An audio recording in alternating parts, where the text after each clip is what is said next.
Les gars, regardez par ici pour une petite photo.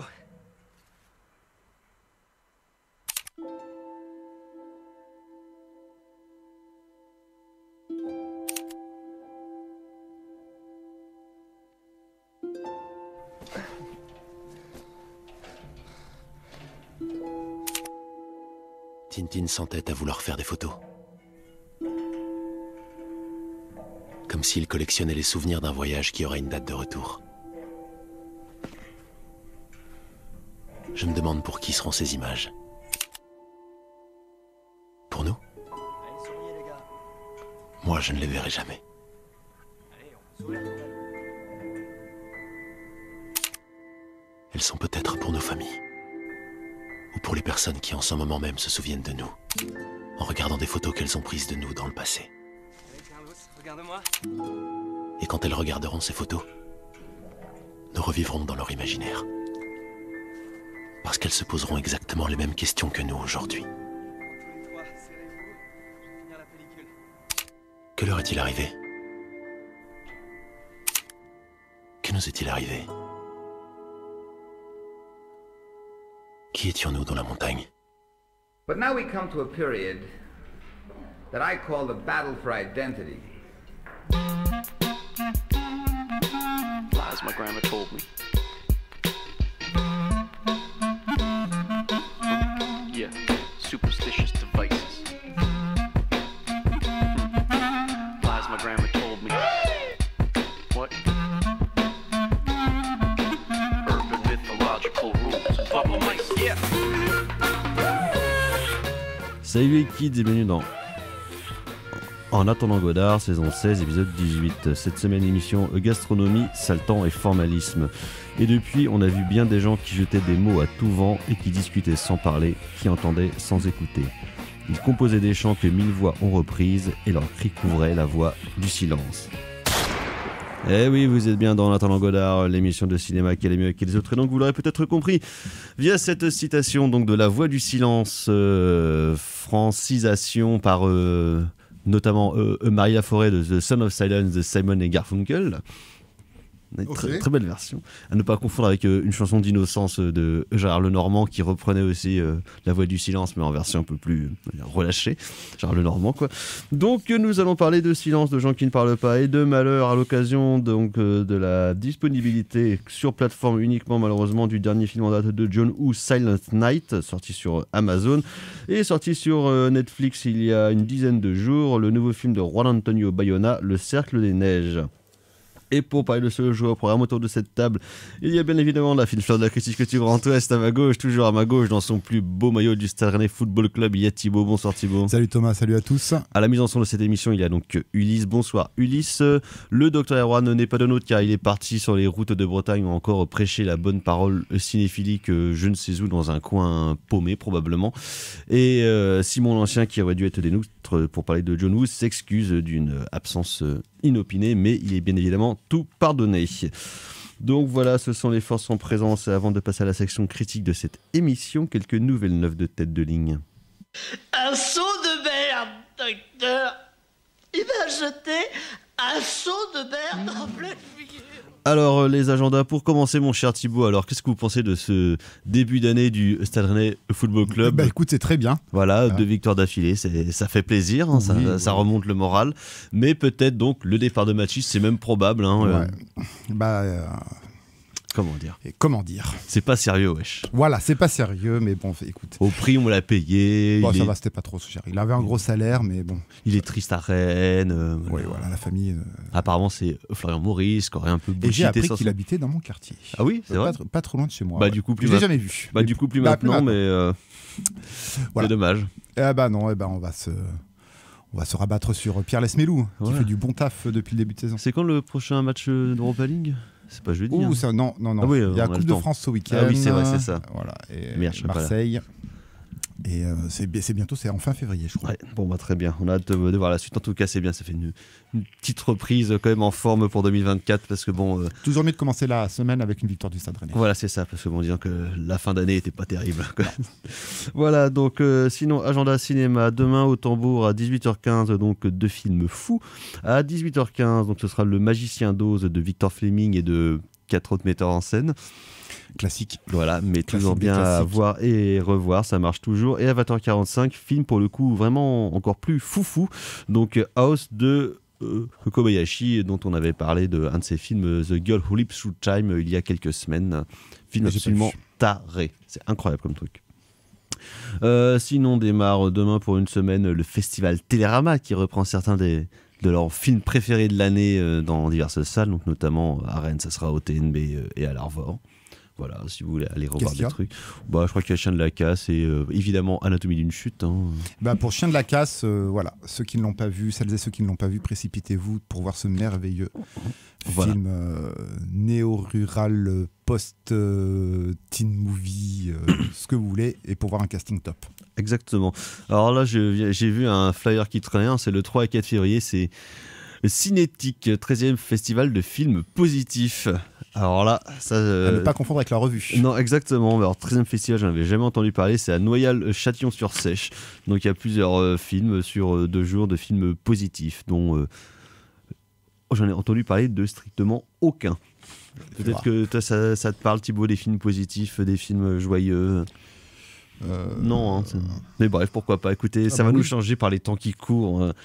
C'est pas forcément plus mal. Sinon, rayon sortie... Ce sont des courts-métrages. Des courts-métrages, notamment. Très bien. Pour la plupart. Donc, niveau sortie nationale, eh ben, le mois de janvier continue, c'est pas la méga folie. Il y a le nouveau film de Yorgos Lanthimos, le réalisateur donc, de Mise à mort du cerf sacré, notamment, qui sort Pauvre créature, mais ce qui marque quand même le retour au cinéma de Emma Stone, qu'on n'avait pas vu depuis 2 ans. Voilà, et il paraît qu'elle livre une prestation incroyable. Voilà, et elle est actuellement d'ailleurs dans la série de Nathan Fielder, Cursed, sur je ne sais plus quel network, mais apparemment c'est bien aussi. Voilà. Stone. Exactement, on est content de la revoir. Oui. Et c'est mieux qu'elle joue dans des trucs comme ça probablement que dans des trucs comme Cruella ou... Oui, ouais, mais c'est une immense actrice. Exactement. Sinon, il y a, on en parlera je pense la semaine prochaine, le nouveau film Godzilla Minus One qui avait connu une sortie ridicule à chier de 2 jours uniquement en 4DX dans les pâtés à la fin du mois de novembre ou au début du mois de décembre. Donc là pour le coup le film a genre une sortie un peu plus longue, ce qui est quand même joyeux et heureux. Donc voilà, je vais essayer d'affronter la tempête qui s'annonce dans les rues rennaises, le déluge, pour me réfugier mouillé dans les salles obscures. Voilà. Sinon, il y a une comédie française avec Ahmed Silla qui s'appelle Comme un prince, un mec qui fait de la boxe, il a fait une bêtise et du coup il se retrouvait genre à montrer à des jeunes, genre faire des travaux d'intérêt généraux. Il repère une jeune qui genre veut se battre et alors du coup il va lui apprendre à se battre. Une belle histoire de réconciliation. Ok. Voilà. Sinon, il y a le nouveau film d'un mec qui lâche rien. C'est Pascal Thomas qui est quand même plutôt jeune, mais qui continue, bon an, mal an, son petit bonhomme de chemin, à faire son film tous les 2 ans. Donc là, c'est Le Voyage en pyjama. Avec Catherine Fro ? Je sais pas, mais écoute, c'est variable, Pascal Thomas. Il y a des trucs très sympathiques, notamment tous les trucs des années 70. C'est vraiment mortel, genre Le Chaud Lapin avec Bernard Ménez. C'est vraiment hallucinant. C'est trop Je crois que j'ai vu aucun film de Pascal Thomas. Écoute, c'est vraiment un cinéaste qui m'est passé, mais par-dessus. Tous les premiers, c'est vraiment chouette. Il a fait des trucs avec Jacques Rosier aussi, tout ça. Donc, pourquoi pas. Voilà. Bon, j'imagine que ça va être un peu pépère parce qu'effectivement, comme ces trucs, genre le crime était je sais pas quoi, enfin, ces trucs avec Dussolier puis Catherine Fro, bon, là, c'est vraiment niveau grabataire. Hein. C'est vraiment relax, quoi. Ok. Sinon, pour encore du rock au cinéma, pour toi Thibaut qui est un rocker, il y a le concert de Montréal des années 80, j'imagine, de Queen. Donc Queen, Rock Queen. Montréal. Voilà. Ah ben on est d'accord, je déteste Queen aussi. Je ne comprends pas cette fascination pour ce glam nul, du mauvais glam. Je sais pas, c'est un groupe pareil, c'est comme Pascal Thomas, c'est un groupe qui m'est passé par-dessus les oreilles. Oui, mais autant Pascal Thomas, il y a des bons trucs, mais alors Queen, moi ça me... Il y a quelques chansons sympas, les clips sont sympas. Ouais, mais bon. Mais ça m'est pas. Je ne comprends pas. Je suis pas hermétique, mais voilà. Voilà, Osef. Ouais, voilà. Exactement. Donc voilà, c'est ce qui sort. Hein. On parlera de Godzilla puis d'un autre truc la semaine prochaine. On verra, mais je vous enverrai ça. On va passer à la section critique de cette émission et donc un petit peu de silence.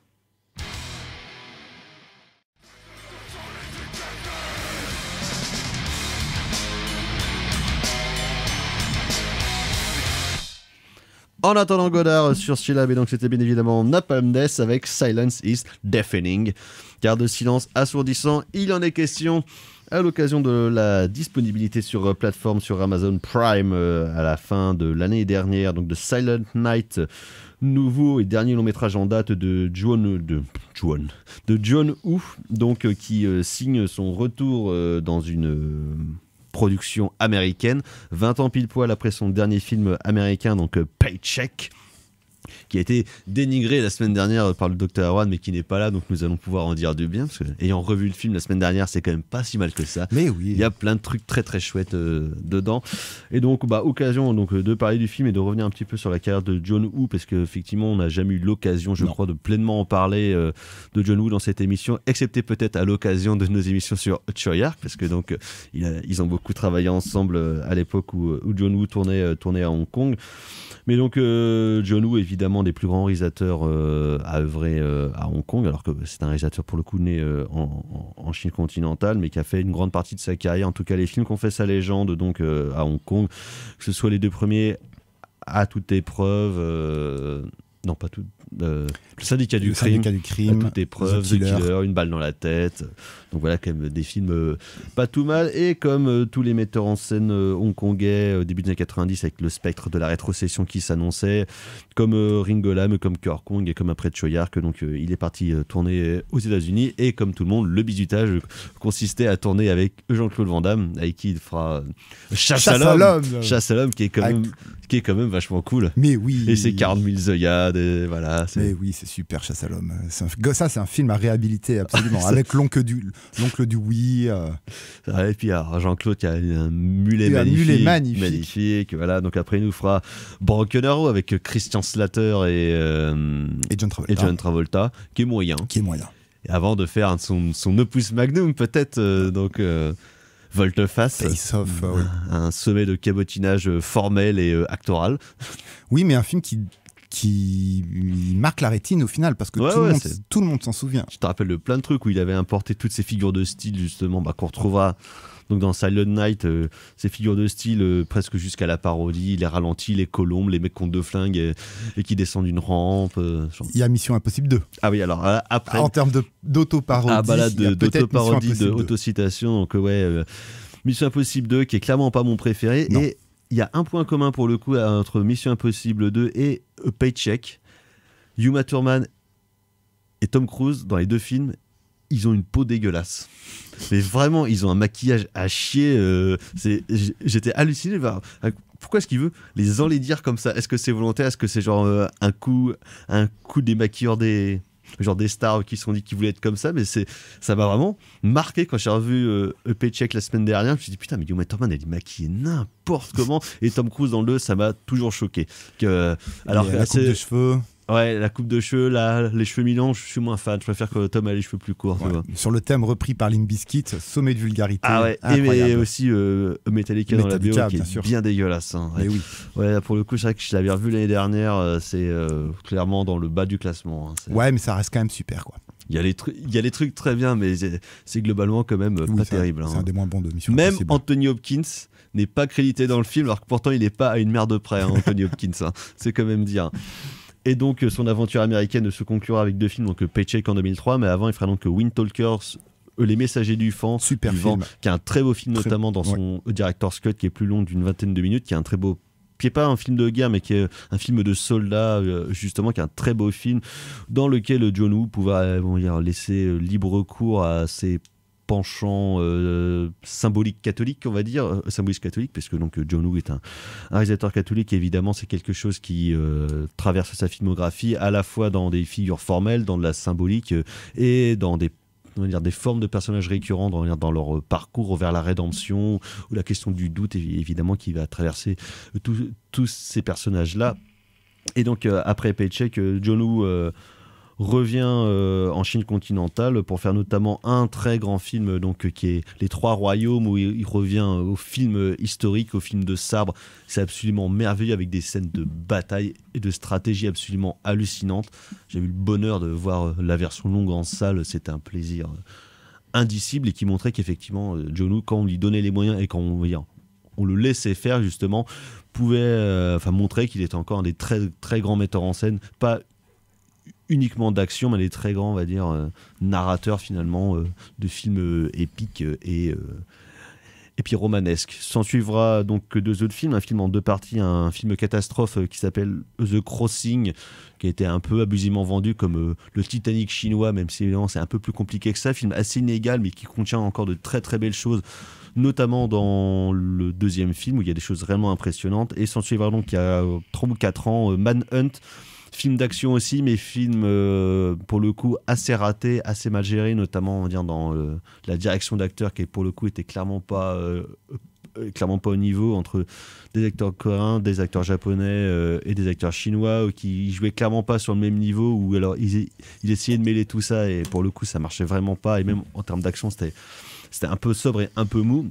Et donc là, il revient avec Silent Night, film qui a été annoncé dès le début comme un film sans aucun dialogue, presque un film muet. Ce n'est pas un film muet puisque donc il y a évidemment plein de bruitage, il y aura de la musique, il y aura du pif-paf. Et c'est pas qu'il n'y a pas de dialogue parce qu'on pourra entendre en fond la radio, la télé ou même des personnages qui vont s'invectiver. Mais le personnage principal, donc incarné par Joel Kinnaman, qu'on a vu notamment dans le film de James Gunn, The Suicide Squad, donc le dernier en date. Et dans la version US de la série The Killing. Ah oui, de The Killing. Et il joue dans Millennium aussi. Il joue dans Millennium aussi. Mais il est très très bon dans The Killing US. Et voilà. Et qui, donc, on va dire, film qui part sur un postulat assez classique de film d'action.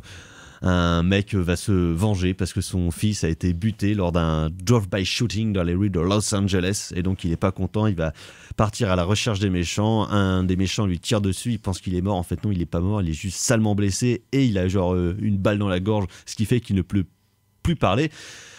Argument scénaristique finalement assez facile pour ne pas faire parler ton personnage principal, d'en faire un mec mutique. Et donc il sort de l'hôpital et là il se décide d'aller se venger et d'aller décaniller la gueule à tous les chicanos qui ont des flingues et des tatouages dans South Central.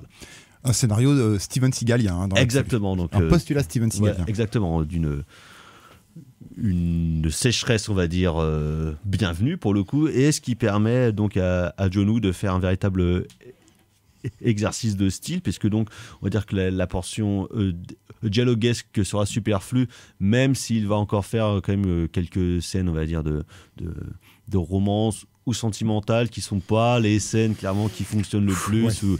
où ça se pleure dans les bras, où ça fait oh machin, mais non. On l'a connu meilleur dans le mélodrame. Voilà. Donc clairement l'aspect mélodramatique n'est pas le plus géré, alors que pour le coup, en termes d'action, il va vraiment pouvoir s'en donner à cœur joie, et c'est évidemment là que c'est le plus intéressant et qui nous montre que John Woo est encore un mec ultra talentueux là-dessus. C'est que donc on aura à la fois des pures scènes d'action à pied, en bagnole, des mecs qui se tapent la gueule, des mecs qui se tirent dessus, et ça fait plaisir, des scènes qui sont bien filmées et ultra bien découpées. Parce que donc évidemment une des plus grandes qualités et une des choses qui l'a fait reconnaître dans le cinéma mondial, même si c'est pas forcément dans toute sa carrière la partie la plus importante, mais en tout cas c'est évidemment le filmage de l'action et ce qu'il en fait et ce que ça apporte en termes émotionnels pour le coup. Oui, alors moi j'étais content de revoir un film de John Woo parce que je considère, alors je confesse ne pas avoir vu son retour en Chine. J'ai pas vu Les Trois Royaumes, enfin voilà, honte à moi à ce niveau-là, mais ça reste quand même le réalisateur où dans mon adolescence et mon entrée en cinéphilie un petit peu déviante, ou alternative du moins, ça a été la porte d'entrée vers tout ce qui se passait en Asie, à Hong Kong d'abord, et puis tout ce qui se passait en Asie. C'est vrai que peut-être au même titre que les films de Jackie Chan ont pu amener vers le kung-fu pour la génération des années 80-90, comme Bruce Lee avant lui, John Woo, en faisant ses films américains, notamment Volte-Face, a clairement amené, en se disant putain, on n'a jamais vu ça dans un film hollywoodien, ça a clairement amené vers qu'est-ce qu'il avait fait avant. Et on pouvait trouver enfin moi je me souviens c'est des locations de vidéoclubs, mais moi je me souviens là The Killer, enfin voilà sa trinité, hein, The Killer, le syndicat du crime à toute épreuve ont été tous les quatre, parce que je prends le syndicat du crime 1 et le 2, surtout le 2 dans l'absolu, mais vu que ça fait partie de la saga, ont été des véritables chocs esthétiques, des chocs en termes de violence, des chocs même en termes de gestion du mélodrame, parce que toute la première partie de The Killer est absolument incroyable. Et puis quand ça se termine dans la gunfight dans l'église à la fin, c'est d'une virtuosité hallucinante. Et j'ai découvert un petit peu plus tard son espèce de voyage au bout de l'enfer, en fait. On pourrait carrément dire ça. Qui est du coup une balle dans la tête, pardon. Oui, d'ailleurs, on s'est gouré il y a 3 semaines, on avait dit que je me fais jouer dedans, en fait, pas du tout. Hein. C'était Tony Long. Oui, c'est l'autre mec le plus classe. Voilà. Et du coup, voilà, revoir un petit peu cette porte d'entrée hongkongaise. Volte-Face avait fait un ultra carton, et puis quand tu vas voir ça au cinéma, quand t'es ado, post-ado, c'est clair que ça. J'aimerais bien le voir en salle. C'est une méga claque, parce que casting de complètement taré, parce que les colombes qui s'envolent, parce que le geste de John Travolta sur le visage de Dominique Swan, parce que Gina Gerson, casting incroyable, Giovanni Ribisi, enfin Nick Cassavetes, enfin tout le film est incroyable, en plus d'avoir un concept qui se tenait jusqu'au bout. Qui est une reprise quasiment d'un film français qui s'appelait La Machine, avec Didier Bourdon et Gérard Depardieu. Eh ben voilà, comme c'est beau. Donc voilà, moi je suis très content de revoir John Woo donc, avec ce Silent Night. Ce qui est intéressant, c'est que John Woo est un cinéaste. Je parlais de concept avec Volte-Face, et c'est un cinéaste qui, quand il a un concept de film, en fait, le tient jusqu'au bout. Et ça, c'est plutôt agréable à voir. Et dans Silent Night, en fait, il tient ce concept de personnage muet, il le tient jusqu'au bout. Jamais il ne va, alors je spoil un petit peu, mais jamais il ne va retrouver la parole. Et en fait, on va aller tout droit, en fait, sur l'autoroute de cette caractérisation qui pourrait, somme toute, paraître un petit peu expérimentale. Or, c'est pas le cas, parce que, c'est proposé par le déroulement du scénario. Il se prend une balle dans la gorge, ses cordes vocales sont défoncées. Et en plus, ce n'est pas un film muet, parce que le sound design il y a un gros sound design. Et c'est également un film verbal. On entend un petit peu sa compagne parler. Il y a des messages, il y a des textos qui sont. Alors ça, c'est la nouvelle tarotte. C'est regarder les textos. Qui s'affichent à l'écran. Il y a les écrans. Il y a plan qui m'a fait un petit peu rigoler, mais il y a les insignes quand il rentre dans le commissariat de police pour aller voir le détective qui est en charge de l'affaire. À un moment, il y a un insigne où on voit la police, c'est to serve and to protect. En gros, c'est pas dit comme ça, mais en gros, ça paraphrase un petit peu ça. Et puis, il y a tous les débuts, le début du film, où tu as tous les tags qui sont hyper importants, et la radio, et ce qu'ils écoutent comme information, et aussi les messages de police qui s'envoient. Et tout ça, c'est hyper important. Ce qui fait que le film pourrait être vu comme un film high concept, alors que finalement il ne l'est pas du tout, parce que tout ça est ultra cohérent. Ce qui est dommage, c'est que l'acteur principal, comme je disais, est un acteur ultra compétent. Donc voilà, moi ça m'aurait bien dit de le voir un petit peu montrer l'étendue de son talent, mais bon, son physique est là, et somme toute ça c'est suffisant. Ouais, puis c'est un film où John Woo, c'est suffisant pour prendre son plaisir. Et comme en plus c'est une commande, John Woo pour le coup assume le mercenariat, on va dire, et son statut d'homme engagé pour un savoir-faire. Et je crois que c'était Frédéric Ambroisine, donc le journaliste spécialisé dans le cinéma de Extrême-Orient, on va dire, et qui fait pas mal de bonus, notamment pour Carlotta ou pour Spectrum, qui lui voyait un peu ça comme finalement, si vous voulez tirer le fil auteuriste donc du film, comme une métaphore de la carrière américaine de John Woo. En gros, c'est un retour aux USA, mais il n'a plus le droit à la parole. En gros, il n'a plus le pouvoir qu'il avait. Tu fais ton film et tu la fermes, il n'a plus le pouvoir qu'il avait en gros après Volte-Face pour pouvoir essayer de monter des projets.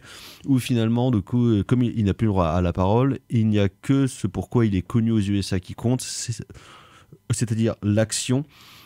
Et que finalement, au bout du compte et au bout du parcours ou arc narratif, pour prendre des grands mots du perso de Joel Kinnaman, il aura beau buter tous les gars qu'il a envie de buter, cela ne lui rendra pas la parole et ne lui redonnera pas une légitimité dans le cinéma américain qu'il a perdu depuis 20 ans, on va dire, depuis qu'en gros il est reparti et qu'il s'est dit finalement le cinéma américain, c'est plus fait pour moi après une carrière de genre 10 ans là-bas, quoi. Bah, c'est vrai, je suis assez d'accord avec ça parce que au final, quand on regarde le film... Ce qui donne un caractère mélancolique. Alors, il y a un vrai caractère mélancolique au-delà du trauma initial de ce couple, enfin de cette famille, puis de ce couple. Mais c'est vrai que c'est un petit peu ça parce que tu vois que John Woo ne s'auto-caricature pas, mais non plus n'en fait pas des caisses par rapport à ces excès esthétiques qu'on a l'habitude de connaître. Il y a même une blague avec une colombe.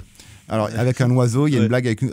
Ouais, oui. Enfin, qui ressemble à une colombe. Ça ressemble. Il y a un oiseau, mais je veux dire, il n'y a pas de miroir, il n'y a pas de double. Donc ça, c'est hyper important dans le cinéma de John Woo. Quand on prend, par exemple, The Killer ou Volte-Face, par exemple, voilà, c'est basé sur la notion du double. Il n'y a pas la gunfight avec les deux guns. Avec les deux flingues, alors il y a un fusil à pompe qui arrive, donc ça te rappelle à toute épreuve, donc là t'es content quand même. Mais tu sens qu'il en a encore sous le pied, ou alors qu'il fait ce qu'il a à faire. Ok, je suis un bon metteur en scène d'action, mais en fait, je vais pas faire le minimum syndical, mais je vais pas en faire trop. Ouais, non parce plus. que c'est marrant. Donc, tu sens qu'il n'a pas la parole. Je pense qu'il n'a pas la parole auprès des producteurs, mais même en termes de filmage, tu sens qu'il n'a pas eu envie d'en dire trop non plus. Ouais, c'est marrant parce que le film est vendu plus que sur le nom de John Woo comme étant par les producteurs de John Wick, où en gros c'était vendu comme un nouveau truc d'action où ça va faire pif paf. Sauf que si John Wick pouvait être aussi court et aussi bien mis en scène, plutôt que de juste filmer des cascades comme si c'était genre les Jackass, quoi, parce que les John Wick c'est ça, c'est genre des mecs qui tombent, pom pom headshot, hop on fait une roulade, pom pom headshot, hop il tombe sur un canapé, ce qui quand même à la longue est quand même assez fatigant, alors que là pour le coup en termes de chorégraphie c'est clairement beaucoup plus inventif et c'est vachement mieux filmé, quoi. Ouais, c'est vrai qu'il y a une vraie élégance dans la mise en scène. Moi, ce qui m'a le climax dans la grande salle et tout, là pour le coup ça a quand même et de la gueule, et alors il y a deux choses qui sont intéressantes, c'est cette propension au plan long. Voilà, on n'est pas non plus sur du plan séquence ultra virtuose, mais John Woo prend son temps dans les découvertes des différents lieux, vraie chorégraphie des lieux, vraie chorégraphie des personnages. Ça permet de comprendre la topographie des lieux et après de tout faire péter, mais au moins on sait où on est. Et même dans les scènes d'action, je veux dire, c'est pas un montage, c'est pas super c'est pas du cut, non. On prend son temps, on voit vraiment bien là où on est, ici dans un escalier, là-bas dans une voiture, une petite scène à moto. Il varie un petit peu, mais toujours avec cette proportion du plan long, ce qui est très très agréable. Et puis du coup, ça a beau être quand même brutal parce que c'est quand même assez gorasse, aussi bourrant, des mecs qui se prennent des shots dans la gueule et tout, mais ça reste mine de rien assez élégant. C'est pas au niveau de ces films de Hong Kong, mais ça reste élégant, ça reste compréhensible. La photo est pas ouf ici, mais pour le coup, c'est quand même assez travaillé dans les ombrages et tout comme ça. Ça marche bien. Non, la photo fonctionne. Le choix de la bande son est particulier parce que tu vas avoir autant des... alors c'est un film de Noël, hein, globalement. Oui, donc, ça se passe à Noël, le mec il a un pull de Noël. Donc autant tu as la BO spéciale Noël et compagnie, puis à un moment tu as deux titres de Sun qui arrivent, qui déboulent comme ça dans un gang latino. Il y a une espèce de décalage qui se fait, mais tu sens que voilà, c'est un petit kiff, c'est un petit plaisir. Donc ça, c'était très surprenant. Puis les chicanos, ça marche toujours comme méchant dans les films d'action. Alors le grand méchant là, il est ultra charismatique. Il a un tatouage sur la tronche. Ouais. Il est hyper vénère, hyper classe. Alors là, oui. Ça on aime. Ah oui, pour le coup, ça on aime. Et puis, ce qui est bien, et ça rajoute du côté mélancolique, c'est que voilà, il va pas y avoir de rédemption au final. Enfin, si, il va y en avoir une, mais c'est quand même pas un film positif. Parce que. D'où la mélancolie, justement, parce que en gros, le truc se termine, il a accompli sa mission, mais bon, finalement, c'est... il y passe bon, on spoil complètement là, mais bon, il passe... c'est pas vraiment un film à twist, hein. Non, mais bon, il passe à l'as. Alors, il y a un côté mélodramatique dans la dernière séquence là, qui est... Bon, c'est pas terrible. Ça fait sortir les violons. Mais c'est pas fou. Hein, The Killer, je le disais tout à l'heure, mais The Killer, il a fait bien mieux. Oui, c'est pas non plus un truc d'une radicalité. Mais voilà. Absolue, mais il y a une espèce de pseudo-rédemption, et encore la rédemption, elle sert à quoi vu que le mec il est mort. Donc et que son épouse se retrouve littéralement toute seule. Son gosse est mort, son mec est mort. Alors déjà que c'était pas la forme. Ouais, donc voilà. Pour un film de Noël, c'est très particulier, mais voilà. C'est ça, Noël. Les gens c'est pas Miracle sur la 34e rue, hein, c'est pas tous les films de Noël qu'on peut voir. C'est pas La vie est belle ici de ou là. Capra, quoi. Non, c'est pas La vie est belle de Capra. Non. Donc voilà, mais au moins concept tenu, il va jusqu'au bout de son truc, quoi. Au final, mais c'est vrai qu'il y a une vraie mélancolie, une tristesse et un côté. Elle est peut-être là la radicalité du film.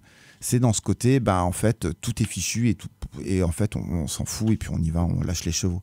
Donc c'est assez terrible au final, parce que si on prend ça comme une métaphore de la carrière américaine de John Woo, en fait, lui il se dit bon tout est fichu, j'y vais, ça pour ça, j'y vais, puis tant pis. Et puis vu l'état de toute façon de la production américaine d'action. Oui, puis il commence à faire son âge, John Woo. Donc n'empêche qu'il il sort normalement en film fin d'année, début d'année prochaine. Alors il est en pleine possession de ses moyens, et puis là, je ne veux pas dire que tu es un mauvais. Ouais, mais bon, là, tu vois, quand par exemple, là, mais... il a tourné son remake de The Killer en partie en France avec Omar Sy, qui reprend le rôle de Chow Yun-fat. Là, tu te dis, bon. Je sais pas. Alors, je sais pas. À la fois, c'est très étonnant. Oui. Pour le coup, on lui laisse le bénéfice du doute. Carrément. Mais parce qu'Omar Sy est un acteur ultra charismatique. Oui, mais après se frotter à un de ses films les plus connus, les plus aimés et un de ses meilleurs chefs-d'œuvre. Ouais, je sais pas. C'est quand même. Donc ouais. Autant c'est une vraie profession de foi sur la suite de sa carrière, il va et on s'en fout. En même temps, tu vois, du coup, ça reste dans la même logique que Silent Night, qui serait un discours sur sa carrière américaine. Un remake de The Killer, ça serait peut-être une réflexion justement sur la fin de son âge d'or hongkongais, quoi. Ouais. Ou du coup, la fin de son cinéma. Voilà. Le chant du cygne, peut-être. Le chant du cygne. Donc on verra. Ouais, c'est triste d'en arriver là, mais... Ouais. Mais oui, c'est vrai, pourquoi pas. En tout cas, Silent Night, c'est un film qui se regarde. Ah oui, et Simon, on n'en avait pas parlé, mais c'est Simon qui nous l'avait vendu en disant il y a des raccords qui sont ultra sympas. Et en effet, il y a des raccords en termes de gestion d'espace entre différents espaces qui sont hyper cool. Il y a des petits raccords, petits plans. Ouais. Et puis même en gestion, la gestion du flashback au début, là, c'est hyper bien foutu. Question de point de vue, il y a une vraie chorégraphie des acteurs et des décors à ce niveau-là. C'est bien troussé à ce niveau-là. C'est quand même cool de voir des mecs qui bougent bien et qui savent se tâtonner. Ouais, puis voilà, puis un vrai... d'où, de toute façon, l'affection qu'a John Woo, comme tous les scénaristes d'action, pour la comédie musicale, pour le ballet de la violence. Là, il y a une scène de danse, d'ailleurs. Donc, littéralement, il cite la danse comme une influence majeure et comme une caractérisation du personnage ici du grand méchant. Donc voilà, film bien entendu mineur dans la carrière de ce géant du cinéma asiatique et pas que, au final, de ce géant du cinéma des 40 dernières années, mais intéressant à voir parce que film d'artisan, parce que mélancolie, parce que chant du cygne, ce qu'on disait. Donc voilà. À voir avec une petite larme à l'œil. Voilà, on peut dire que ça peut sentir le réchauffé, mais ça serait comme un plat en sauce, c'est meilleur réchauffé. Voilà, c'est comme ça. Donc Silent Night de John Woo, disponible sur Amazon Prime. On va quitter le silence de Los Angeles pour partir dans le silence des Andes, où il y a plein de neige.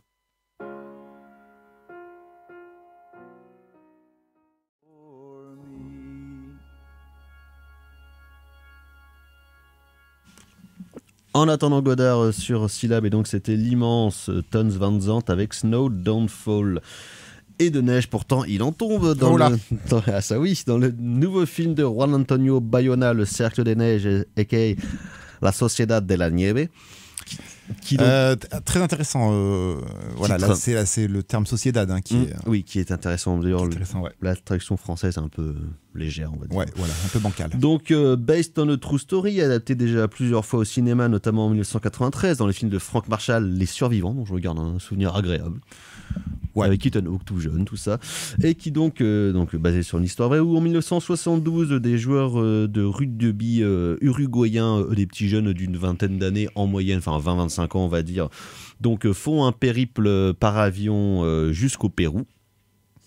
Chili, exactement, oui, Chili, c'est en dessous. C'est voilà, notion bourgeoise de la géographie, tout ça. Et donc ils y vont en avion, et donc pour ça, bien évidemment, ils doivent passer par-dessus la cordillère des Andes. Ils ont un parcours précis, passer par un endroit de la cordillère qui est un peu plus bas pour pouvoir arriver avec leur avion, sauf que pas de bol, patatras, il y a des turbulences, ça souffle, il y a du vent, il y a de la neige, l'avion s'éclate, se tape un bout de la montagne, se pète en deux, et donc une partie part d'une côté de la cordillère, une partie de l'autre côté, et donc là évidemment ça va être la merde, et donc car malgré ce crash impressionnant, il y aura quand même des survivants et qui donc vont passer plus de 2 mois à survivre dans un univers que nous pourrons qualifier de hostile. Il fait froid, il y a de la neige, il y a plus grand chose à bouffer, et donc quand il y a plus grand chose à bouffer, qu'est-ce qu'on fait ? Eh ben on mange les morts. Ouais. On mange les morts littéralement. Donc histoire connue qui avait défrayé la chronique en son temps, à la fois parce que personne ne pensait qu'on retrouverait des survivants après 2 mois à 4000 mètres d'altitude dans un froid absolument innommable, et en se demandant mais comment ça se fait qu'ils ont réussi à survivre. Et donc c'est là qu'après ont été révélées ces histoires de cannibalisme et de mangeage de chair humaine qui évidemment a fait polémique. Oui, le pape, à l'époque, les a excusés. Voilà, exactement, voilà. Parce que donc, c'est allé très très haut dans les hautes sphères. Voilà, parce que donc notamment c'est évoqué plusieurs fois dans le film de Bayona, parce que donc comme beaucoup de Sud-Américains, ce sont des gens qui sont très catholiques, et il y avait toute cette question de l'Eucharistie et de la transcendance justement par le fait de manger, on va dire des compagnons. Ça avait fait polémique à la fois parce que du coup ils se réclamaient des écritures des évangiles, donc c'était remonté jusqu'au niveau de la papauté qu'ils avaient excusé entre guillemets en disant que voilà, dans certaines circonstances on a le droit de manger le cul de son camarade, bon voilà, pourquoi pas. Et donc évidemment cette dimension christique et chrétienne est évidemment mise en avant dans le film de Bayona, à la fois dans le symbolisme et même dans un certain formalisme de sa mise en scène, parce qu'on sait que Juan Antonio Bayona, c'était un début des années 2000, son premier film c'est 2005-2006 je crois, L'Orphelinat. Je l'ai plus en tête. Film produit par Guillermo del Toro, film d'épouvante gothique ultra efficace, des petits moments bien flippettes qui marchent très bien, et un truc vraiment une très belle émotion finale. Et justement la question de l'émotion et presque parfois du sentimentalisme, et la question de la monstration de la violence, c'est quelque chose qui intéresse Bayona, qu'il montrera dès son deuxième film, donc The Impossible, qui lui prenait le cadre d'une famille qui est disloquée pendant le tsunami de 2004. Film qui avait ici soulevé un grand débat dans cette émission entre moi qui avais adoré le grand timonier Erwan, qui avait détesté, et Thibaut qui était pile poil au milieu pour faire l'arbitre. Ouais. Et je n'en démords pas, enfin voilà, c'est vraiment... Et notamment, ce qui dérangeait beaucoup Erwan, et que là pour le coup j'ai quand même, je trouve, un peu retrouvé dans ce film-là, c'est une question d'une certaine, pas complaisance, mais on va dire de pornographie de la violence. Enfin, là encore, c'est plus relatif parce qu'il y a un peu plus de hors-champ, mais tu vois, notamment lors de l'accident d'avion, un sound design qui, pour le coup, marche bien sur les os qui craquent, les têtes qui pètent, les trucs qui font crash, boum, boum, boum. Je veux dire qu'il aime bien insister justement sur le côté doloriste, donc les gens qui se font mal quand chient, ils ont la peau qui ça va pas bien quoi globalement, et les visages et les corps qui du coup se désagrègent au fur et à mesure de cette belle aventure humaine avant tout. Oui. Et qui du coup va au fur et à mesure du film sur ce côté presque parfois un petit peu bon Dieu-zarde. Oui, alors Bayona c'est compliqué en fait, parce que moi j'avais adoré L'Orphelinat, et puis après voilà, j'ai l'impression que sa filmographie se délite un petit peu. Ça dépend, parce qu'il a fait le deuxième Jurassic World, Fallen Kingdom ou je sais pas quoi, qui n'a aucun intérêt, même en mise en scène c'est genre un truc de fonctionnaire.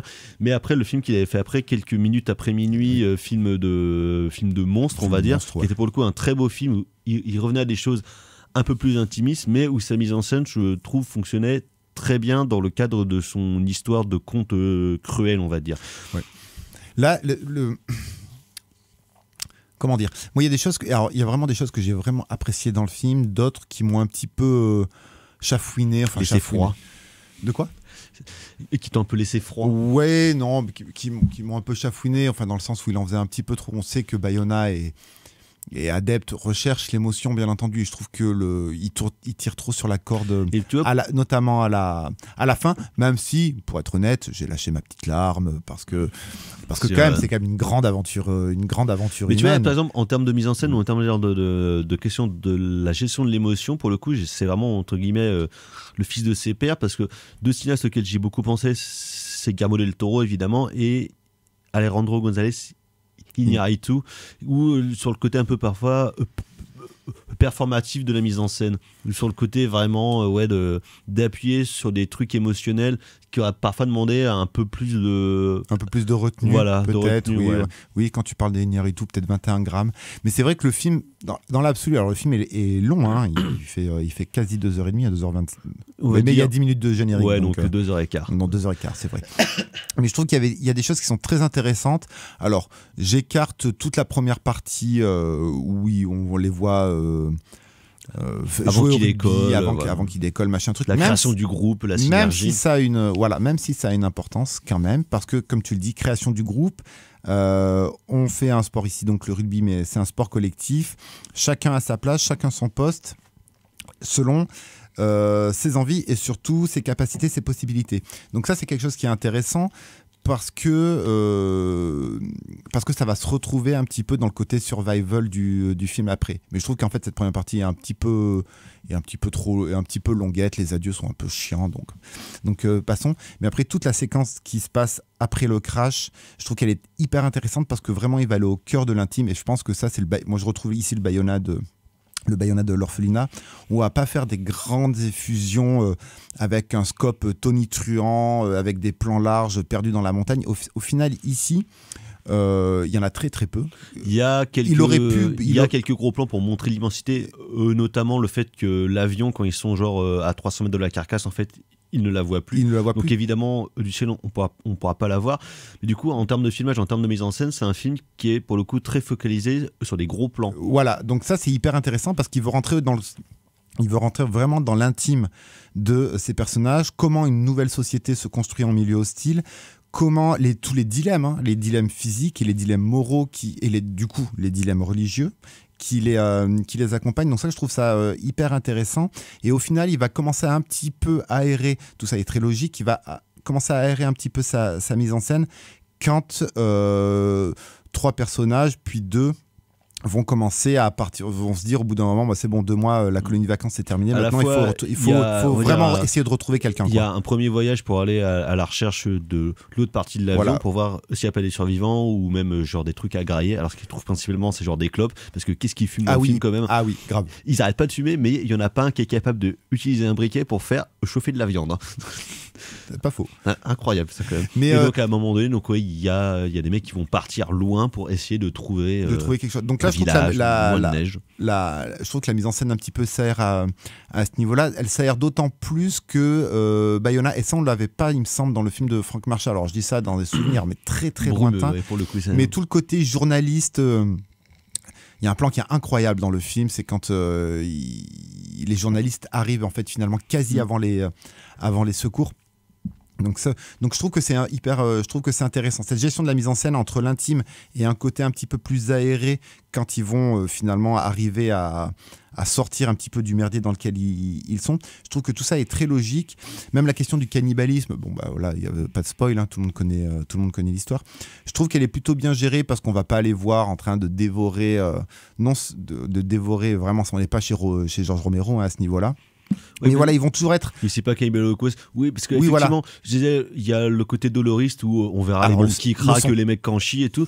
Mais le cannibalisme, il y a une certaine pudeur. En gros, la plupart des trucs se passent hors champ. On aura le sound design, des trucs quand on coupe de la chair. Et il y aura la voix qui va nous dire également. Mais il y aura pas la monstration des membres qui sont découpés. Oui, parce que c'est derrière un élément de décor, et 2, cet élément de décor est hors champ. Donc ça c'est hyper, donc il y a une espèce de double hors champ.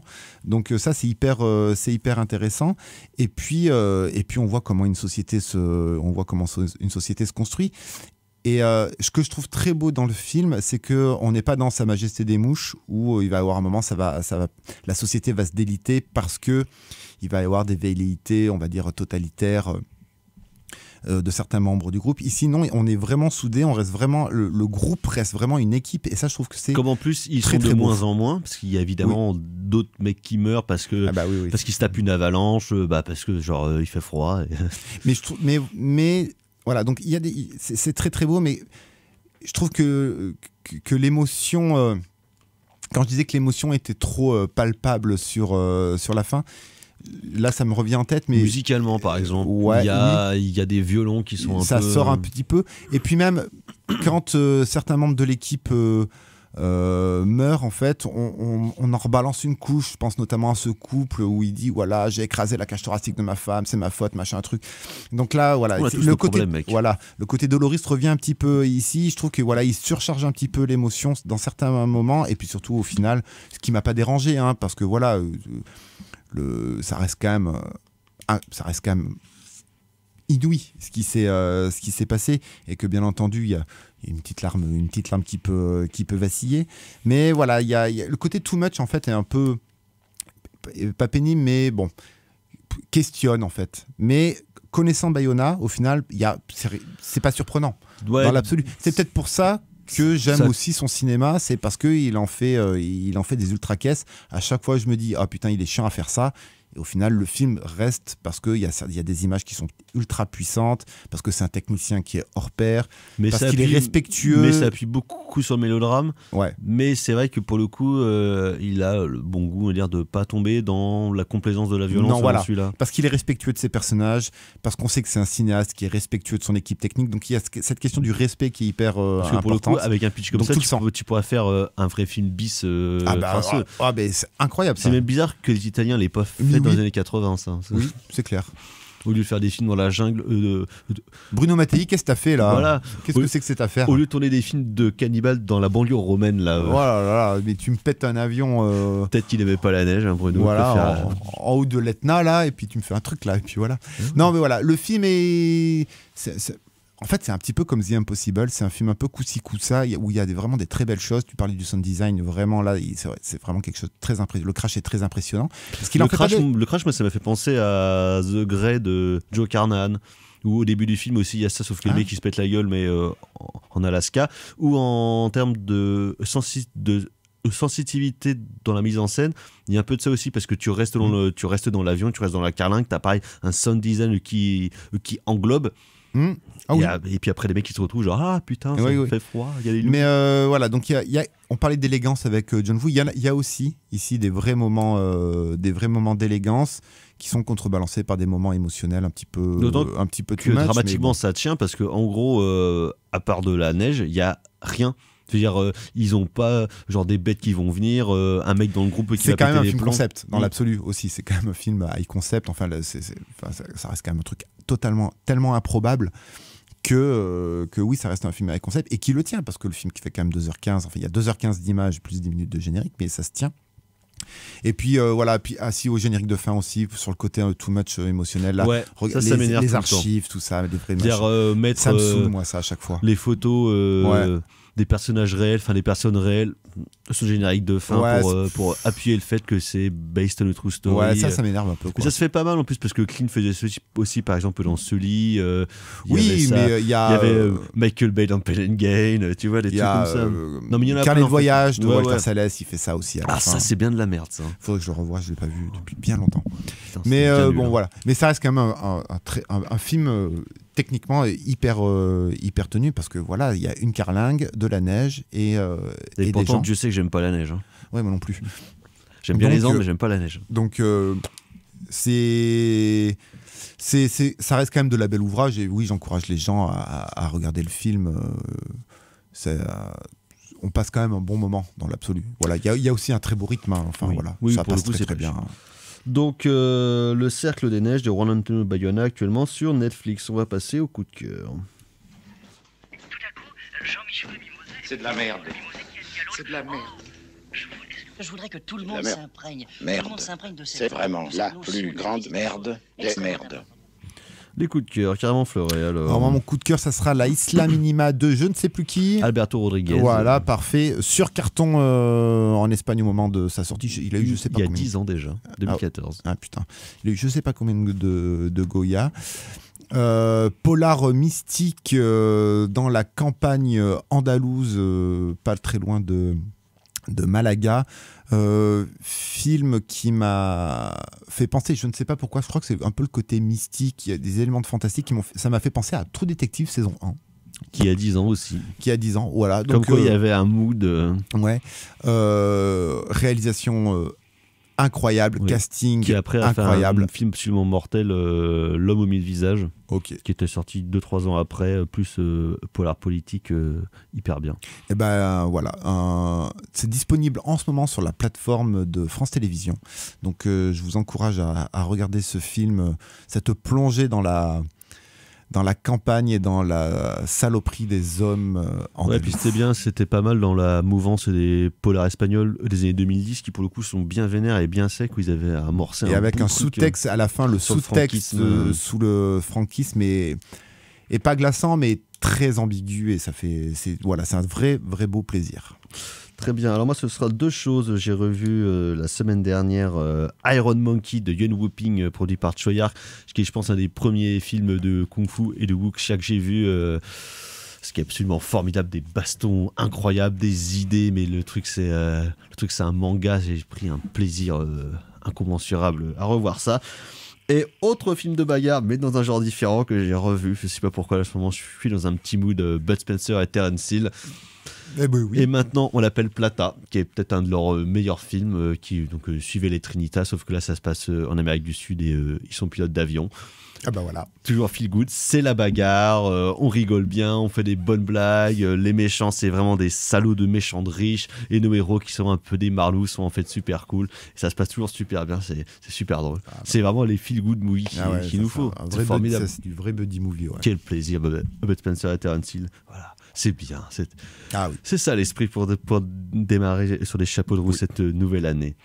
Donc voilà, on va s'arrêter là, on se retrouve la semaine prochaine pour parler de choses et d'autres, notamment de gros monstres. Merci Ulysse à la mise en son de cette émission, merci Thibaut, prochaine édition, ciao, bonsoir. Salut.